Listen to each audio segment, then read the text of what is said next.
Halo semua, selamat datang di Kembar Sinau. Pada kesempatan kali ini, aku akan membahas materi lanjutan dari materi yang kemarin ya, yaitu sifat-sifat operasi hitung bilangan bulat.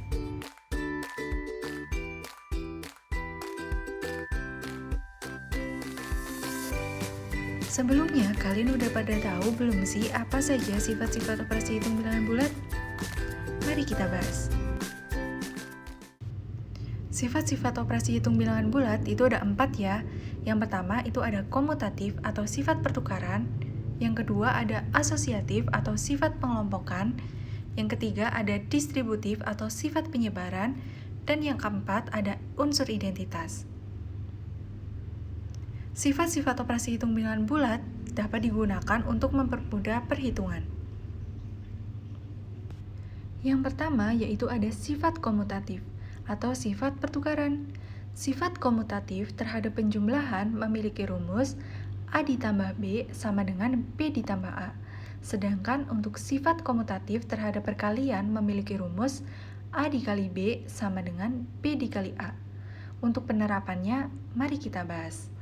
Untuk penerapan sifat komutatif terhadap penjumlahan, contohnya 25 ditambah negatif 8 sama dengan negatif 8 ditambah 25. Hasilnya sama-sama 13.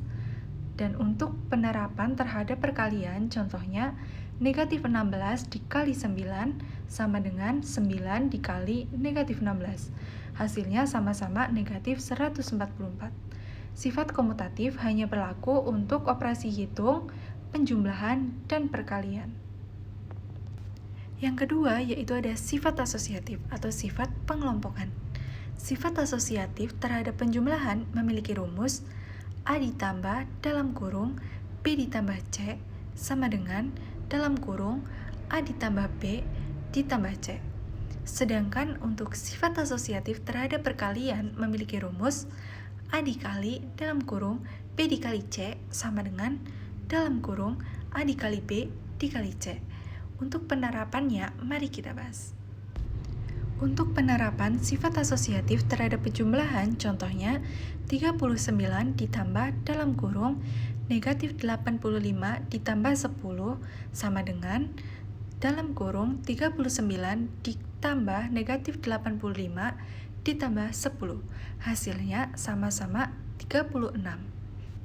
Sedangkan untuk penerapan sifat asosiatif terhadap perkalian, contohnya 35 dikali dalam kurung 6 dikali negatif 15 sama dengan dalam kurung 35 dikali 6 dikali negatif 15.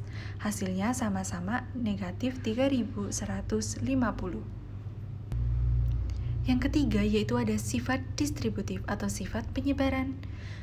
Perkalian terhadap penjumlahan memiliki rumus A dikali dalam kurung B ditambah C sama dengan dalam kurung A dikali B ditambah dalam kurung A dikali C. Sedangkan untuk perkalian terhadap pengurangan yaitu memiliki rumus A dikali dalam kurung B dikurangi C sama dengan dalam kurung A dikali B dikurangi dalam kurung A dikali C. Untuk penerapannya, mari kita bahas. Untuk penerapan terhadap penjumlahan, contohnya 25 dikali dalam kurung 5 ditambah negatif 9 sama dengan dalam kurung 25 dikali 5 ditambah dalam kurung 25 dikali negatif 9. Hasilnya sama-sama negatif 100.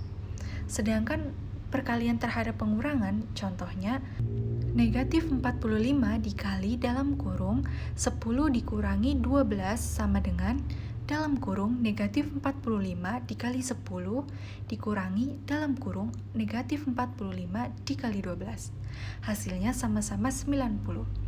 Kalian bisa pahami sendiri ya. Yang keempat yaitu ada unsur identitas. Unsur identitas penjumlahan yaitu A ditambah 0 sama dengan 0 ditambah A sama dengan A. Artinya, bilangan berapapun apabila ditambahkan dengan 0, maka hasilnya akan bilangan tersebut. Sedangkan untuk unsur identitas perkalian yaitu A dikali 1 sama dengan 1 dikali A sama dengan A. Artinya, bilangan berapapun apabila dikalikan dengan 1, maka hasilnya akan bilangan tersebut. Untuk contoh penerapannya yaitu 65 ditambah 0 sama dengan 0 ditambah 65 sama dengan 65. Contoh kedua, 97 dikali 1 sama dengan 1 dikali 97 sama dengan 97. Berikut ada contoh soal dan pembahasan. Nomor 1. 475 ditambah 70 ditambah 25 sama dengan dalam kurung 475 ditambah 25 ditambah 70 sama dengan 500 ditambah 70 sama dengan 570. Nomor 2. Negatif 15 dikali 45 sama dengan negatif 15 dikali dalam kurung 40 ditambah 5 sama dengan dalam kurung negatif 15 dikali 40 ditambah dalam kurung negatif 15 dikali 5 sama dengan negatif 600 ditambah negatif 45 sama dengan negatif 645. Selanjutnya soal nomor 3. Dalam kurung 7 dikali negatif 15 ditambah dalam kurung 7 dikali 31 sama dengan 7 dikali dalam kurung negatif 15 ditambah 31 sama dengan 7 dikali 6 sama dengan 112. Soal nomor 4. 8 dikali 74 sama dengan dalam kurung 8 dikali 70 ditambah dalam kurung 8 dikali 4 sama dengan 560 ditambah 32 sama dengan 592. Berikut ada latihan soal yang bisa kalian kerjakan. Jika sudah menemukan jawabannya, kalian bisa tuliskan di kolom komentar. See you!